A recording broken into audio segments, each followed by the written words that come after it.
Assalamualaikum tuan-tuan dan puan-puan yang dirahmati Allah sekalian. Siapa yang dah masuk tolong bagi tahu tuan-tuan berada di mana dan line di tempat tuan-tuan clear ataupun tidak Nanti insya-Allah kita akan mulakan pengajian kita sebentar lagi insya-Allah. Silakan bagi tahu tuan-tuan berada di mana dan tempat tuan-tuan line clear ataupun tidak Silakan siapa ada janji dengan sahabat-sahabat ke saudara mara nak join kelas kita, boleh maklumkan pada mereka melalui WhatsApp ke macam mana ke, beritahu kelas kita dah nak start insya-Allah Silakan jumpa masuk. Hari ini kita bahaskan ayat yang ke-43 tuan-tuan dari surah dari surah Yasin ni. Silakan.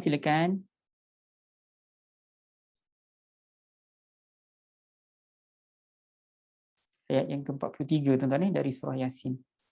Siapa yang baru masuk tolong share di FB masing-masing. Mudah-mudahan saudara mara kawan-kawan yang friends tuan-tuan di di FB tu dapat sama-sama join kelas, mudah-mudahan ada manfaat Silakan jumpa masuk.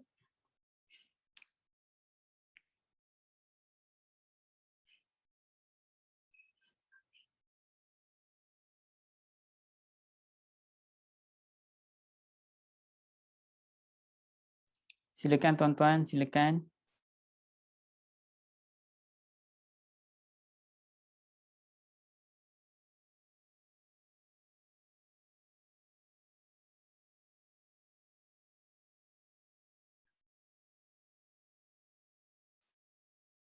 Silakan. InsyaAllah kita mula sebentar lagi.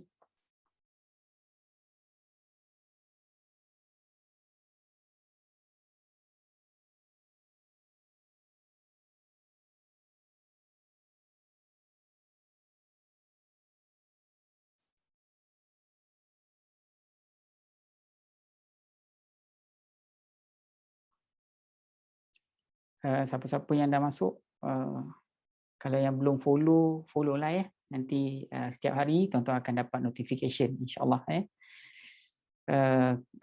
notification tentang kelas lah Silakan. Hari ini kita bahaskan ayat yang ke-43 dari surah Yasin tuan-tuan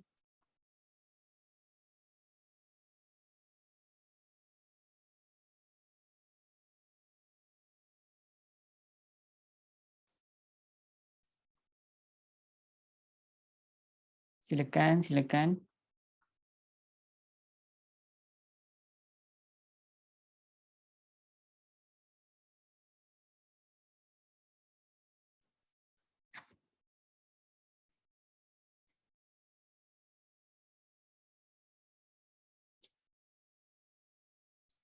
Silakan.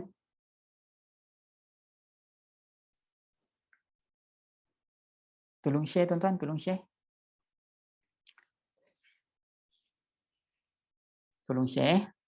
So, mari sama-sama kita mulakan pengajian kita. Kita baca surah Fatihah sama-sama. Mudah-mudahan Allah tambahkan hidayah untuk kita. Kemudian kita doa sama-sama dan kita mulakan pengajian insya-Allah. Al-Fatihah. A'udzubillahi minasyaitonirrajim. Bismillahirrahmanirrahim.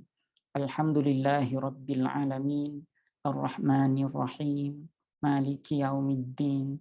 Iyyaka na'budu wa iyyaka nasta'in. Ihdinas siratal mustaqim. Siratal ladzina an'amta 'alaihim ghairil maghdubi 'alaihim waladdallin. Amin. A'udzu billahi minasyaitonir rajim. Bismillahirrahmanirrahim. Alhamdulillahi rabbil alamin. Assalatu wassalamu ala asyrafil anbiya'i wal mursalin wa ala alihi wa sahbihi ajma'in. Allahumma arhamna bil Qur'an waj'alhu lana imama wa nuran wa hudan wa rahmah. Allahumma dhakkirna minhu ma nusina wa 'allimna minhu ma jahilna warzuqna tilawatahu ana al-laili wa atrafan nahar waj'alhu lana hujjatan ya rabbal alamin. Allahumma aftah alaina hikmataka wa anshur alaina min khazaini rahmatika ya arhamar rahimin.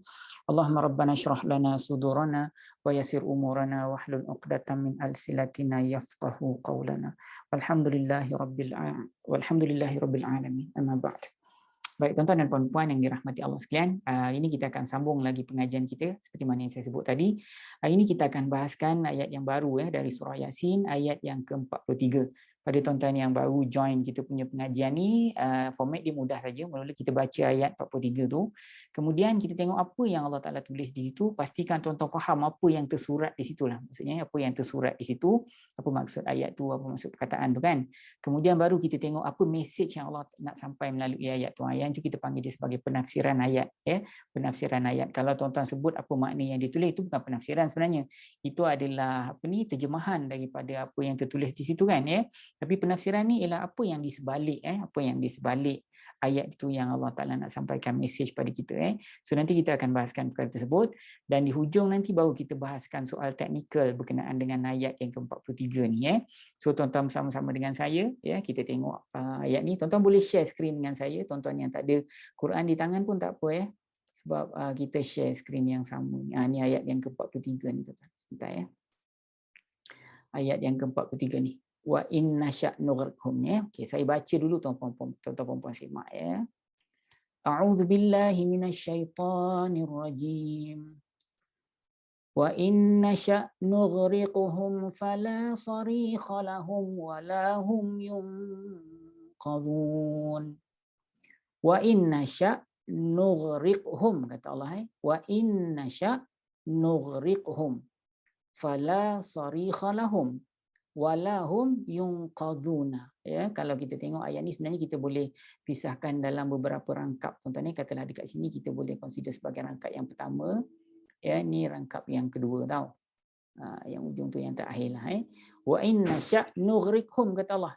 Dan jika kami mahu, kami berkehendak, nughriqhum, kami tenggelamkan mereka, kata Allah. Fala sarikha lahum, kalau kami tenggelamkan mereka, maka tiadalah penolong pun untuk mereka. Tiadalah seorang penolong pun yang dapat menolong mereka, ataupun tiada seorang penolong pun untuk mereka, kata Allah. Walahum yunqadhun, dan mereka itu dan tidaklah mereka itu diselamatkan ataupun dapat diselamatkan. Itu maksud ayat ni. Lagi sekali tuan-tuan, wa inna sya' nughriqhum, kalau kami mahu, kami tenggelamkan mereka, maka tiadalah penolong untuk mereka pun, dan tiadalah mereka itu dapat diselamatkan. Itu maksud dia. Kalau tuan-tuan tengok dari sudut kita tengok dari sudut satu rangkap. Rangkap yang pertama, wa inna sya' nughriqhum, kalau kami mahu, kami tenggelamkan mereka. Fala sarikha lahum, kalau kami mahu, kami tenggelamkan mereka, maka tiadalah seorang pun penolong untuk mereka. Walahum yunqadhun, adalah tiada seorang pun penolong untuk mereka, dan tadilah mereka itu dapat diselamatkan. Itu kalau apa? Kalau kami mahu tenggelamkan mereka, kata Allah. Kalau kami mahu tenggelamkan mereka, kata Allah. Tuan-tuan. Baik, sebelum kita bahaskan tentang teknikal ayat yang ke-43 ni, cuba kita tengok sebenarnya apa mesej yang Allah Subhanahu Wa Taala nak sampaikan pada kita melalui ayat yang ke-43 ni, tuan-tuan. So mudah-mudahan tolong doakan saya, tuan-tuan tolong doakan sahabat-sahabat yang lain, untuk diri tuan-tuan sendiri juga. So mudah-mudahan tuan-tuan ikhlas untuk belajar, dan saya pun Allah Taala pemudahkan untuk ikhlas untuk memberikanlah sedikit pengetahuan yang saya ada. Baik. Dalam konteks ayat ini, tuan-tuan, dalam konteks ayat ini berpandukan daripada ayat-ayat sebelum itu dan ayat-ayat yang selepas itu, Allah Subhanahu Wa Taala nak mengisyaratkan sebenarnya timbulnya kapal itu. Allah Ta'ala kata diselamatkan, kan? Dia boleh selamatkan. Sebelum tu Allah Ta'ala kata kapal itu boleh timbul, mudahkan untuk belayar, mudahkan untuk mengangkut dan sebagainya, kan? Jadi sebenarnya Allah nak mengisyaratkan dalam konteks ayat ini ialah kapal itu boleh timbul di air. Kapal itu boleh timbul di air adalah semata-mata kerana rahmat dan kasih sayang Allah sebenarnya, tuan-tuan. Itu sebenarnya. Sebab apa tahu? Sebab kalau tuan-tuan tengok, kapal di dunia ni kebanyakannya yang besar-besar dibuat daripada besi, betul tak? Besi tu sifat dia tenggelam. Betul kan? Besi sifat dia tenggelam. Begitu juga dengan kayu, tau. Kayu yang kuat, yang tahan ni dia mampat, tau. Jadi kayu jenis ni sifat dia pun tenggelam, tuan-tuan. Adalah beberapa jenis kayu yang boleh timbul, dia boleh hanyut, Tapi sifat kayu yang biasa digunakan untuk buat kapal tu dan sifat besi tu sendiri berat tuan-tuan, dia akan tenggelam. Tapi Allah Ta'ala ni dengan sifat rahmat dan kasih sayang dia dibagi idea kepada manusia ni macam mana nak buat besi itu boleh timbul. Kenapa pakai besi Ustaz? Kenapa tak pakai sesuatu yang lain yang lebih ringan? Tak boleh, sebab besi ni kita kena ambil manfaat dari sudut kerasnya besi tersebut. Kalau kita pakai dengan material yang lebih nipis, lebih ringan ni, biasanya kalau ringan dia akan mudah pecah ataupun dinipis maksudnya kan. Tapi manfaat daripada kerasnya besi itu kena diambil untuk dibawa ke lautan luas. Sebab apa? Sebab samudra ni dia punya ombak dia kan begitu menghentam dan sebagainya. Jadi kalau material tu dia ringan ataupun dia lembut, tentu dia mudah pecah. Jadi manfaat kerasnya besi itu kena diambil. Tapi dalam masa yang sama besi itu tenggelam. Jadi macam mana tuan-tuan? Allah bagi ilham kepada orang yang mencipta. Dan kalau kapal ni tak ada masalah. Dulu pun Allah SWT dah ajar kepada Nabi Nuh AS macam mana cara nak bina kapal. Allah SWT yang mengilhamkan pada dia. Dan Allah SWT yang memberi bimbingan kepada dia. Kemudian dia dapat bina sebuah kapal. Jadi daripada idea tersebut tuan-tuan dikembangkanlah. Dikembangkan. Jadi sampailah kapal sekarang ni ada teknologi, navigation system dan sebagainya lah tuan-tuan. Tapi nak bagi tahu kapal tu sebenarnya dia boleh timbul ialah kerana dengan rahmat kasih sayang Allah Subhanahu Wa Taala. Inilah Allah Taala nak bagi isyarat dekat kita tau. Allah Taala kata kalau aku nak tenggelamkan, aku tenggelamkan aja, betul tak? Itu yang pertama kan. Jadi maknanya kapal itu boleh timbul asalnya ialah kerana kasih sayang Allah Subhanahu Wa Taala. Itu isyarat yang pertama, message yang Allah Subhanahu Wa Taala antaranya lah, antara message yang Allah Taala nak sampaikan kepada kita. Begitu juga dengan kayu, tuan-tuan. Tapi macam mana boleh timbul? Sebenarnya itu adalah ilham daripada Allah Azza wa Jalla, macam mana caranya besi yang berat itu boleh kamu timbulkan. Jadi begitu juga dengan kapal terbang, tuan-tuan. Besi yang berat itu boleh terbang dan kita boleh arahkan ke mana tujuan ataupun ke mana hala kita nak pergi, tuan-tuan. Tuan-tuan. Jadi dalam ayat tu Allah Subhanahu Wa Taala tak cakap tak kata aku kasih sayang akulah sebab itulah korang boleh timbulkan kapal, tak. Tapi Allah Taala sebut bahawasanya Allah yang boleh tenggelamkan kapal itu bila-bila masa dia nak. Allah mentakdirkan kapal itu tenggelam bila-bila masa dia kehendaki, tuan-tuan.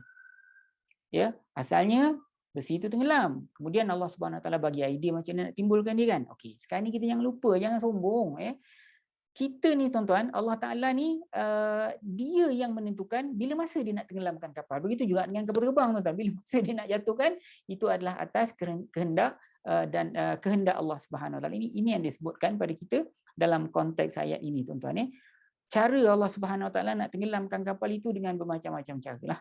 Sama ada Allah Ta'ala hantar badai, kemudian badai ombak tu pukul kapal tu sampai kapal itu pecah dan sebagainya, kemudian tenggelam. Atau kalau tidak pun Allah Ta'ala lalaikan yang memandu kapal tersebut sehingga terlanggar sesuatu.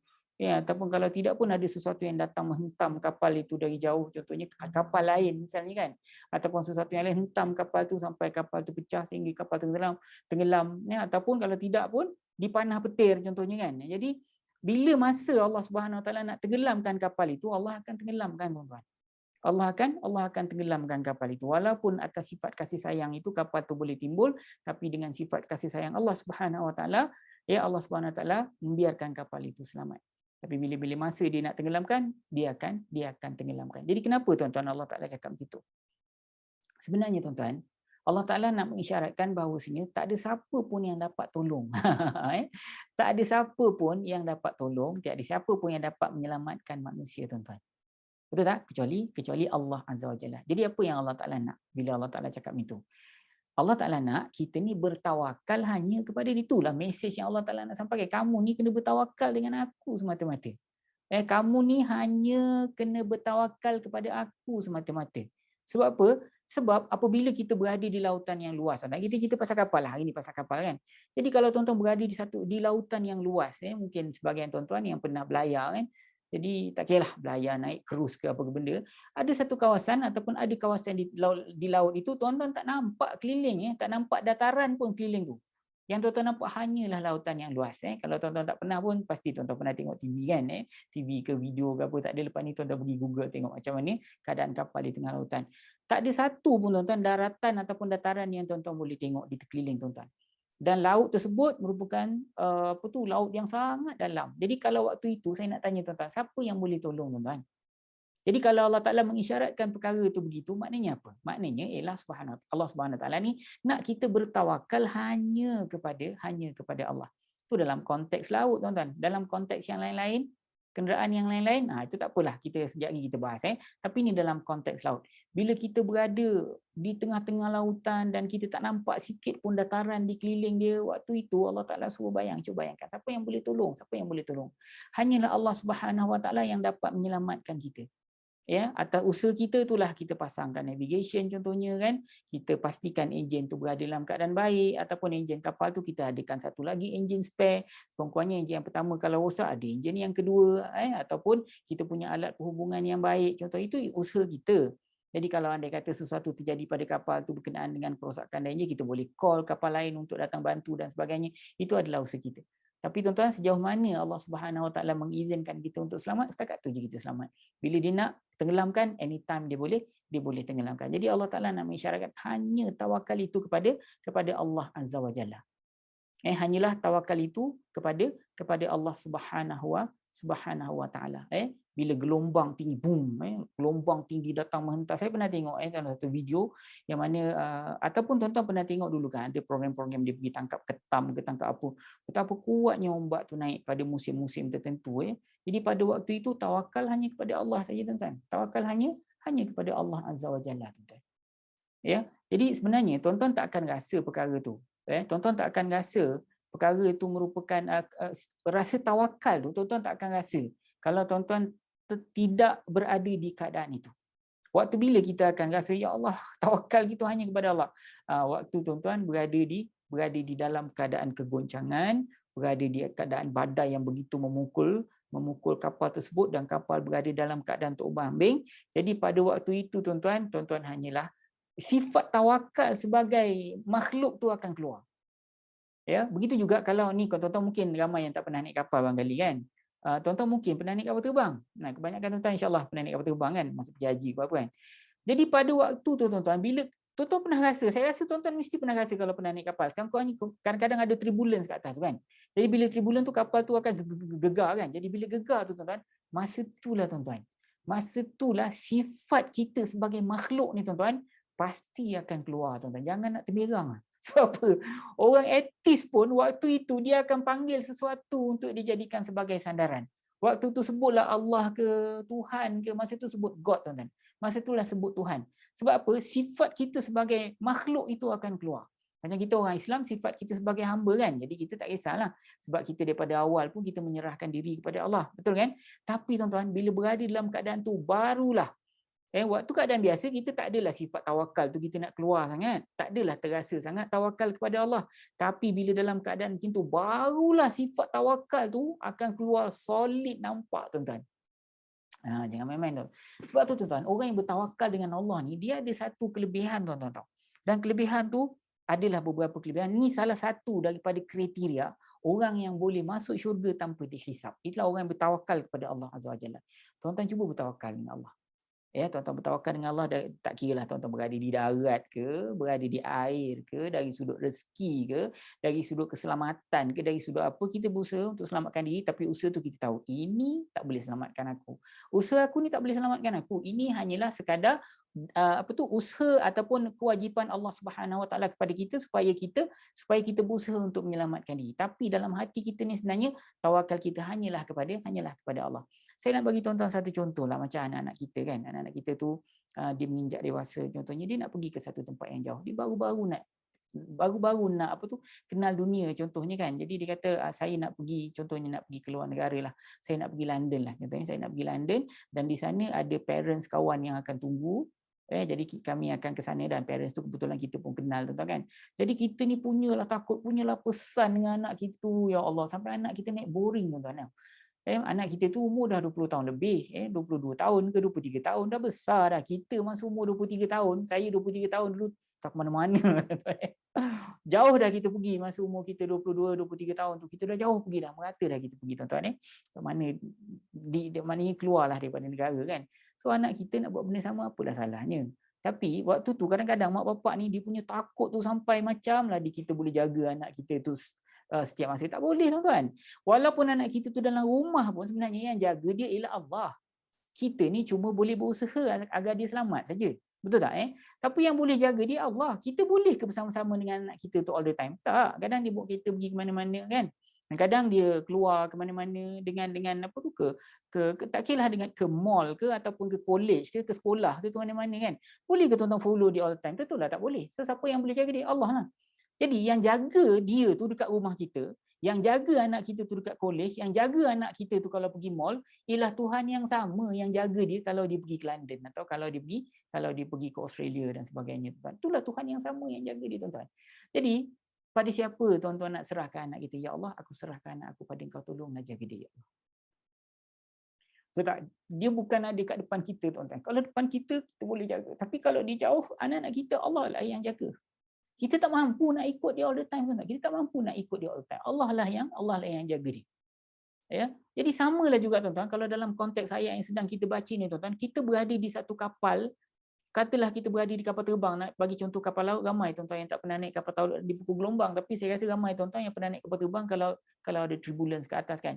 Jadi waktu tu, tuan-tuan, masa itulah kita tahu tawakal kita tu letaknya di mana, tuan-tuan. Sebab sifat tawakal akan keluar pada waktu itu. Jadi kita bertawakal all the time. Kita tawakal, minta Allah Ta'ala, jagalah anak-anak aku ya Allah, jagalah isteri aku ya Allah, jagalah suami aku ya Allah. Kita bertawakal kepada Allah sebab Allah yang boleh jaga mereka, tuan-tuan. Kita tak boleh nak ikut mereka all the time. Ya, tuan-tuan, jadi Allah Subhanahu Wa Taala tu nak kita bertawakal. Sebab orang yang bertawakal ni Allah kata masuk syurga tanpa hisap. Tuan-tuan tak nak? Masuk syurga tanpa hisap tak nak? Orang lain beratur kena hisap, masuk neraka dan sebagainya. Kita masuk syurga tanpa hisap. Tak nak? Tawakallah. Walaupun sebut tidak semudah kita laksanakan, tapi boleh, bukan tak boleh. Pelan-pelan, slow-slow, ajar diri kita slow-slow. Jadi kemudian sambungan daripada ayat tu, tak ada penyelamat yang mampu menyelamatkan kita selain daripada Allah Azza wa Jalla. Tak ada penyelamat yang mampu selamatkan kita kecuali Allah Subhanahu Wa Taala. Macam mana Allah Taala nak selamatkan kita, tuan-tuan? Kalau kita di air, mungkin kita dapat berpaut kepada sesuatu kan, kita berpaut pada sesuatu sehingga kita pun tak tenggelam, ataupun Allah Taala takdirkan ada kapal lain yang apa kita panggil, yang lalu di situ kemudian membantu menyelamatkan kita. Betul Itu cara Allah Subhanahu Wa Taala nak selamatkan kita atau bila kapal terpecah. Ya. Ataupun ataupun dengan cara-cara lain, cara-cara tersendiri yang Allah Subhanahu Wa Taala takdirkan ni. Kita pernah dengar, tuan-tuan, saya tak tahulah cerita itu betul ataupun tidak, tapi ada beberapa kali yang saya dengar, kadang-kadang ada orang diselamatkan oleh ikan pari lah, macam-macam, tuan-tuan tahu. Ikan pari tu duduk kat atas ikan pari itu semua, tuan-tuan, bukannya dia belajar ilmu apa ke. Bila Allah Taala nak selamatkan, Allah Taala akan hantar bantuan. Yang paling obvious sekali, tuan-tuan, tengok macam mana Allah selamatkan Nabi Yunus kan, masukkan dekat dalam perut ikan nun kan, ikan paus, kemudian boleh selamat duduk kat dalam ikan paus. Itu semua adalah kuasa Allah Azza wa Jalla. Dan perkara-perkara tersebut mungkin terjadi kepada orang biasa juga, tak semestinya para nabi tau. Kadang-kadang Allah selamatkan dia dengan cara yang paling unik. Saya pernah dengar orang diselamatkan, Allah Taala takdirkan dia selamat dengan apa tahu, dengan ikan lumba-lumba datang menyelamatkan dia. Ada 1001 macam cara Allah Subhanahu Wa Taala nak selamatkan seseorang. Kalau kita di udara, mungkin kita jatuh dalam air. Contohnya bila jatuh dalam air itu dekat pula dengan darat, ataupun dapat mendarat. Kalau macam kapal terbang, tuan-tuan selalu tengok filem kan, macam ni dia mendarat dekat ladang ke apa ke, akhirnya mungkin boleh selamat, tuan-tuan. Ataupun tiba-tiba jatuh atas pokok, helikopter jatuh atas pokok kan dulu kita ada seorang menteri dululah 30 tahun dulu, jatuh kat atas pokok buluh, akhirnya selamat, tak ada masalah. Ada cara kalau Allah Ta'ala nak selamatkan. Tapi kalau Allah Ta'ala nak tenggelamkan atau nak jatuhkan, anytime, tuan-tuan. So, tuan-tuan, saya nak ulang lagi sekali, sebenarnya apa yang Allah Ta'ala nak dalam ayat ni, tuan-tuan? Apa yang Allah Ta'ala nak? Yang Allah Ta'ala nak ialah kita bertawakal. Kita sebagai hamba, kita wajib bertawakal kepada Allah Subhanahu Wa Taala, dan kita wajib menyerahkan diri kepada Allah Subhanahu Wa Taala. Walaupun kita rasa kita cukup bijak, walaupun kita rasa kita cukup kuat, tapi Allah lah tempat pergantungan setiap hamba-hamba dia yang beriman, tuan-tuan. Inilah dalam konteks ini. Jom kita tengok secara teknikal ayat ni apa yang kita boleh bahaskan. Sebelum tu kita sebut lagi sekali apa makna dia secara mafhum, tuan-tuan. Wa inna sya'nughrikum fala sarikha lahum wa lahum yunqadhun. Dan jika kami mahu, kami tenggelamkan mereka, maka tiadalah seorang pun penolong untuk mereka, dan tiadalah mereka itu dapat diselamatkan. Ni ayat tu. Itulah yang kita bahas panjang tadi, tuan-tuan. Okay, jom kita tengok dari sudut teknikal apa yang kita boleh ambil. Kita ambil satu rangkap, tuan-tuan. Okay. Kalimat yang pertama ialah kalimat wa. Nampak tak? Kalimat wa. So wa ni merupakan kalimat isim ke fi'il ke haraf tuan-tuan? Nah, ini merupakan kalimat haraf. Tuan-tuan ingat kan? Saya kata dalam Al-Quran ada 3 jenis kalimat saja kan? Nanti saya bawakan diagram ni. Dalam Quran hanya ada 3 jenis kalimat saja tuan-tuan, sama ada kalimat tu kalimat nama ataupun perbuatan ataupun sendi. Kalau dalam bahasa Arab disebut isim, fi'il dan haraf. Jadi wa tu termasuk dalam kelompok kalimat haraf tuan-tuan. Jadi bila tuan-tuan jumpa kalimat haraf, apa yang perlu tuan-tuan buat? Ni pada bahagian yang kedua ataupun pada peringkat yang kedua kita akan jelaskan. Ni kalau tuan-tuan jumpa isim di sini, yang ini dia punya perbahasan. Kalau tuan-tuan jumpa fi'il di sini dia punya perbahasan. Kalau tuan-tuan jumpa haraf di sini dia punya perbahasan. Ini peringkat yang kedua. Okey, apa dia? Tadi wa tu haraf kan? Okey, apa yang perlu kita buat? Nanti tengok ni. Kita kena cari apa gelaran dia dan apa fungsi dia. Tu kalau tuan-tuan jumpa haraf. Okey, kita jumpa wa kan, tu haraf apa? Dia yang pertama dia tuan. Haraf penyambung cerita. Dalam istilah nahwu bahasa Arab dipanggil haraf tu haraf ataf. Haraf ataf. Apa makna ataf? Ataf maknanya penyambung cerita lah. Jadi wa tu dia adalah kalimat haraf, kalimat sendi, dan gelarannya ialah gelaran sendi itu ialah penyambung cerita ataupun sendi tu haraf lah. Haraf penyambung cerita. Jadi kalau gelaran dia sebagai haraf penyambung cerita, fungsi dia apa? Fungsi dia menyambung cerita lah. Dia sambung cerita ayat yang sebelum kepada ayat yang sedang kita bahaskan hari ini.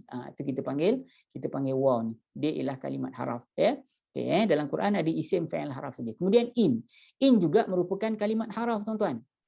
Dia juga merupakan kalimat haraf. Jadi kalau kalimat haraf, kalimat sendi, kita kena tahu apa gelaran dia.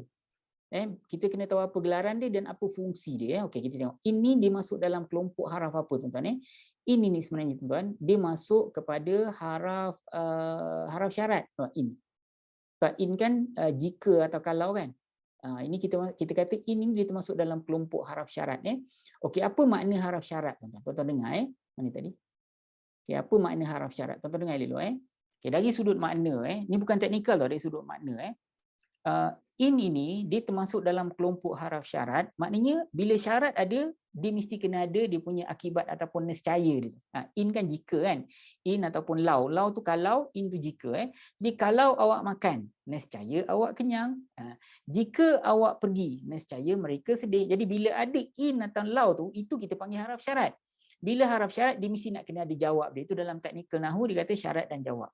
Syarat dan jawab. Ini saya jelaskan tuan-tuan dari sudut mana lah. Bila ada jika, dia mesti kena ada nescaya. So dalam konteks ayat ni tuan-tuan, sama juga. Tuan-tuan tengok Dia ada syarat dia dan dia ada jawab dia. Jika kami kendaki. Jika kami kendaki, nescaya kami tenggelamkan mereka. Nampak? Ini syarat dia jika kami kendak, jika kami mahu. Kan? Ataupun kalau yang contoh saya bagi, jika kami makan, nescaya kami kenyang. Ni tak. Jika kami mahu, kami tenggelamkan mereka. Maksud dia. Jadi bila ada haraf syarat ni tuan-tuan, dia mesti kena ada jawab dia. Sama ada haraf jawab ini, sama ada haraf jawab itu diletak di situ nescaya tu ada atau tidak. Nescaya tu tak penting. Yang penting ada syarat dan jawab. Contoh macam kita bahasa Melayu pun sama juga. Contohnya, jika engkau makan, engkau kenyang. Tak ada pun nescaya engkau kenyang, tapi orang still faham. Jadi dalam bahasa Arab pun sama juga. Kadang-kadang nescaya tu dia tak letak di situ. Dalam bahasa Arab perkataan nescaya tu adalah kalimatnya. Begitu juga kadang-kadang tak ada haraf syarat tuan-tuan. Dan tak ada haraf jawab pun tak ada. Tapi kita tahu. Contohnya, kau makan, kau kenyang. Kau lari, aku kejar. Tak ada pun. Jika engkau lari, nescaya aku kejar. Jika dengan nescaya itu tak ada pun tak apa. Tapi orang tahu dia ada syarat dan jawab yang terdapat dekat dalam rangkap itu. Jadi sama ada ataupun tidak, itu perkara yang kedua. Yang penting di situ ada syarat dan jawab tuan-tuan. Ya. Okey, itu yang kita masukkan dekat dalam dalam konteks haraf syarat ni. Faham ya tuan-tuan Ni haraf syarat. Kemudian nasya, kami kehendaki. Ini merupakan kalimat fi'il tuan-tuan Dia ialah fi'il mudhari'. Kan saya kata dalam Al-Quran ada 3 jenis kalimat saja kan, isim, fi'il dan haraf. Kita jumpa 2 kalimat haraf tadi kan. Kemudian kita jumpa kalimat fi'il pula, nasya kan. Okey, nasya ni tuan-tuan ini merupakan kalimat fi'il, dia termasuk dalam fi'il mudhari'. Ini kita jelaskan pada tuan-tuan pada peringkat pertama lagi. Tuan-tuan masuk kelas kita, tuan-tuan dah terus tahu. So kami kendaki itu merupakan kalimat fi'il, iaitu fi'il mudhari'. Sebab kalau fi'il madi, kami telah kendaki. Ganti nama diri wajib ada. Jadi kalau pada peringkat yang kedua, tadi kita jelaskan tentang haraf kan. Kalau peringkat yang kedua ni, kalau jumpa fi'il nak buat apa Ustaz? Kalau jumpa haraf tadi, tengok apa gelaran dan fungsi kan. Kalau jumpa fi'il, kita tengok apa ganti nama diri yang ada dekat dalam tu. Nasya tu tadi kami kendaki. Ada kami Ustaz dalam tu, ganti nama diri dalam tu ialah kami. Kemudian kami tu rujuk pada siapa? Tu kita kena cari juga. Kemudian kita tengok ada atau tidak maf'ulun bih. Nanti saya jelaskan satu-satu. Tuan-tuan dengar dulu. Okey. Bila kita jumpa kalimat fa'il, tak kiralah fa'il apa pun, fa'il mudhari' ke madhi ke amar ke past tense ke present tense ke order ke, tak kiralah. So kalau tuan-tuan jumpa kalimat fa'il, perkara pertama tuan-tuan tengok apa ganti nama diri dekat dalam ni. Automatik tuan-tuan tahu, Ustaz, kami, kita orang tak payah hafal, Ustaz. Ada terjemahan terus kami boleh jawab. Kami. Okey, itu yang pertama. Tuan-tuan dah tahu ganti nama diri dalam tu ialah kami. Okey, soalan kedua, dalam konteks ayat ini, rangkap ini, kami itu sebenarnya dirujuk pada siapa, tuan-tuan? Cuba tuan-tuan jawab. Jika kami kendaki, kami tenggelamkan mereka. Jika kami kendaki, kami tenggelamkan mereka. Jadi kami dalam konteks ayat ini dirujuk pada siapa, tuan-tuan? Dia rujuk kepada Allah dan kerajaannya lah. Nampak tak? Kalau tuan-tuan kata dirujuk kepada Allah, Ustaz, jika kami kendaki, kami tenggelamkan mereka. Betul tak?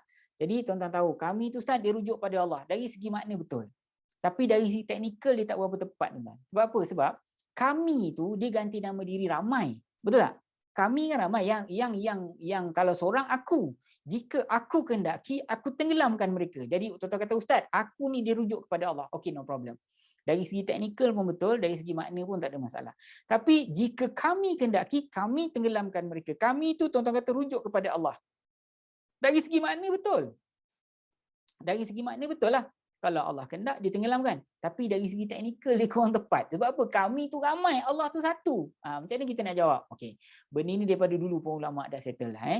So, senangnya kita kata kami tu rujuk kepada Allah dan kerajaannya. Kenapa rujuk kepada Allah dan kerajaannya? Sebab ada perkara-perkara yang Allah Subhanahu Wa Taala tu dia tak buat sendiri, dia perintahkan para malaikat untuk melaksanakannya. Itu maksud dia. Kalau Allah buat sendiri boleh tak? Boleh. Tapi kenapa Allah suruh malaikat? Suka hati dia lah, tuan-tuan. Nampak? Ada benda-benda yang Allah kata aku dalam tu, aku. Maknanya itu benda yang Allah buat sendiri. Tapi bila kata kami saja, maka ada makhluk Allah yang lain untuk Allah perintahkan untuk laksanakan perkara tersebut.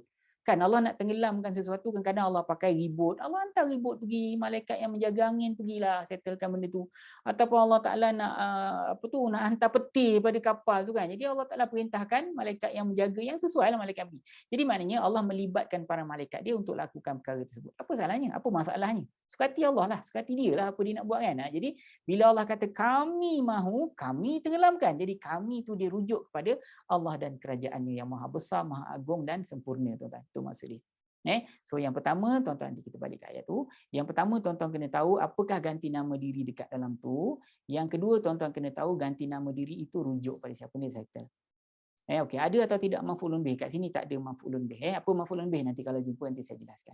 Okey, ini ada lagi sekali, tuan-tuan. Ada lagi satu. Nughriqhum. Kami tenggelamkan mereka. Jadi nughriq, kami tenggelamkan. Lagi sekali, tuan-tuan. Ini merupakan kalimat fa'il. Dia fa'il mudhari' juga. Sebab tidak ada telah dekat sini. Akan ni sebenarnya saya tambah. Jika kami mahu, kami tenggelamkan. Itu maksud dia. Kami akan tenggelamkan. Akan ni sekadar saya yang tambah. Okey. Kamilah Al-Furqan sengaja tambah dekat dalam kamus kita. Tuan-tuan dah share ke belum ni? Tuan-tuan tolong share. Siapa yang belum share, tolong share pada FB masing-masing, tuan-tuan. Okey, kalau tuan-tuan belum download kita punya kamus Al-Furqan, pergi dekat ustaznasar.com. Pergi dekat ustaznasar.com, tuan-tuan download daripada situ. Percuma saja 30 juzuk. Dan semua diagram-diagram yang saya berikan tu, ini diagram, ini pun diagram juga, ini pun diagram. Kita ada 6 diagram yang tuan-tuan boleh download. Diagram tu boleh print, tapi kamus tak boleh print. Okey. Nughriqhum ni ada 2 kalimat. Yang pertama nughriq, yang kedua ialah hum. Nughriq ni kami tenggelamkan, ini merupakan kalimat fa'il juga, dia merupakan kalimat fa'il mudhari' juga sebab tak ada telah kan. So kalau jumpa fa'il, tengok apa ganti nama diri dekat dalam ni. Kami, Ustaz, macam tu. Okay, kami rujuk pada siapa? Kami rujuk kepada Allah dan kerajaannya. Sama tengok tuan-tuan tengok balik. Ni peringkat yang kedua kan. Kan saya jelaskan kalau tuan-tuan jumpa fa'il nak buat apa? Ni lah. Yang pertama tengok apa ganti nama diri dekat dalam tu. Yang kedua, nanti saya besarkan Yang pertama tuan-tuan tengok apa ganti nama diri dalam tu. Yang kedua tengok ganti nama diri tu rujuk pada siapa. Yang ketiga tengok kalau ada maf'ulun bih ataupun tidak. Okey, ni ada contoh. Tuan-tuan Okey, tadi kita jumpa nughriq nughriqhum Nughriq ni fa'il dia. Jadi kita tahu ganti nama diri dalam ni apa? Tu soalan pertama, kami. Okey, soalan kedua, kami rujuk pada siapa? Rujuk kepada Allah dan kerajaannya. Dalam konteks rangkap ini, kami ni rujuk kepada Allah dan kerajaannya. Ada atau tidak maf'ulun bih? Jawapannya ada. Maf'ulun bih ni maknanya kalau kami tenggelamkan, siapa yang kena tenggelamkan? Mereka. Itu maksudnya. Jadi mereka ni kita panggil maf'ulun bih. Kami makan nasi. So nasi tu yang kena makan itu kita panggil maf'ulun bih. Kami lihat Ahmad. So Ahmad tu adalah maf'ulun bih yang kena lihat. So kami tenggelamkan. Tu perbuatan ni kan. Siapa yang kena tenggelamkan? Mereka. Jadi mereka ni kita panggil dia maf'ulun bih, tuan-tuan. Nampak? Kaedah saya, kalau ada fi'il yang tuan-tuan jumpa, tiba-tiba selepas fi'il itu ada ganti nama diri, dia ke aku ke engkau ke mereka ke kamu ke, melekat dengan kalimat fi'il itu, secara automatik ganti nama diri ini menjadi maf'ulun bih yang kena buat. Nampak? Jadi kami tenggelamkan mereka. Siapa yang ditenggelamkan? Mereka tu lah. Ini yang maf'ulun bih. So dalam konteks saya ini, tuan-tuan dah tahu ganti nama dirinya ialah kami, dan tuan-tuan tahu kami rujuk kepada Allah dan kerajaannya, dan maf'ulun bihnya ialah hum ini ataupun mereka yang ditenggelamkan oleh kami itu. So kami ni rujuk pada siapa? Kepada orang-orang yang berlayar yang atas kapal. Ya. Okey, fala sarikha lahum. Fa maka ni kalimat haraf, la pun kalimat haraf. Fa ni ialah haraf penyambung cerita, la ni haraf nafi. Sarikha ni penolong, dia merupakan kalimat isim. Dia isim kepada la ini. Nanti pada pertemuan kita yang lain nanti kita akan bahaskan, tuan-tuan. Kalimat kalau yang menjadi isim kepada la, dia tidak boleh ada alif lam, dia tidak boleh tanwin. Tu dua tu dia tak boleh, dan tak boleh, tak silap saya, dia tak boleh ada nun penambahan juga. So nanti kalau kita jumpa kita bahaskan lagi. Lahum, la bagi, ni haraf, hum mereka, sama macam tadi, merupakan kalimat isim, tapi isim yang ada gelaran dan fungsi. Ya, gelarannya ialah isim ganti nama diri. Walahum yunqadhun. Wa ni, tuan-tuan kalau nak belajar dengan Al-Furqan, tuan-tuan nak belajar secara sistematik. Saya kalau dalam program kita secara umum ni tak boleh nak kita tak boleh nak ajar ikut bab-bab pengajian bahasa Arab ni. Tuan-tuan kalau nak belajar bahasa Arab, tuan-tuan pergi ke apa tu? 0195119000, tuan-tuan type kat situ saya berminat. Nanti admin Al-Furqan akan bantu tuan-tuan macam mana tuan-tuan nak join kelas. 0195119000. Tuan-tuan kata saya berminat, WhatsApp dia orang, nanti dia orang akan bantu tuan-tuan macam ni tuan-tuan nak belajar dengan Al-Furqan. Kita akan ajar secara sistematik daripada peringkat pertama, peringkat kedua, dia sampai peringkat ketiga je, bukan banyak pun. Sebenarnya tuan-tuan dalam bahasa Arab ni ada 3 jenis kalimat saja, isim, fi'il, haraf kan. Jadi pada peringkat pertama tu kita ajar macam mana nak kenal isim, fi'il dan haraf. Pada peringkat yang kedua kita terangkan kepada tuan-tuan kalau jumpa isim nak buat apa, jumpa fi'il nak buat apa, jumpa haraf nak buat apa. Pada peringkat yang ketiga, pelajarannya akan lebih dalam, yang itu kita lebih fokus kepada technical nahu, tuan-tuan. Dia ada 3 peringkat dan sangat mudah untuk tuan-tuan memahami. Sebab tu saya kalau boleh nak semua, tuan-tuan pendengar ni kalau boleh fahamlah macam mana bahasa Arab itu berfungsi, sangatlah indah dan hebatnya. Bila tuan-tuan dah habis 10 bulan belajar mengaji dengan kami, saya akan ajar guna bahasa Arab lah tu.